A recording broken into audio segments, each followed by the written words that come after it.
खरंच दादा, सर्व ह्या महाराष्ट्राला तुमची गरज होती दादा. तुम्ही जाऊन लई मोठी चूक झाली दादा. तुम्ही जायचं खरं तर कामच नव्हतं. तर खरी शान या महाराष्ट्राची तुम्हीच होतो दादा. पण अचानक असा कसा काळ कोपला तुमच्यावरच? असं काय काळ कोपायला नको होतं दादा. तुमच्या विना सर्व भारत सुना झाला. असं नाही व्हायला पाहिजे दादा. सगळं जग तुमच्या विना झालं सुनं. तरी महाराष्ट्राची खरी शान होतो दादा तुम्हीच. आता तुम्ही येचार कधी भेटाय आम्हा लातूरला? लयच दुःख झालं दादा तुमचं.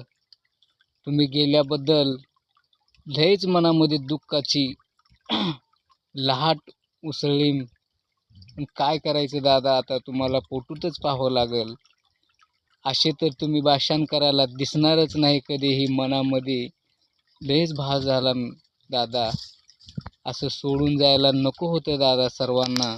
सर्वांचे दादा होतो अजित दादा तुम्ही. आता तुम्हाला असे फोटोवरच पाहिलं पाहावं लागेल.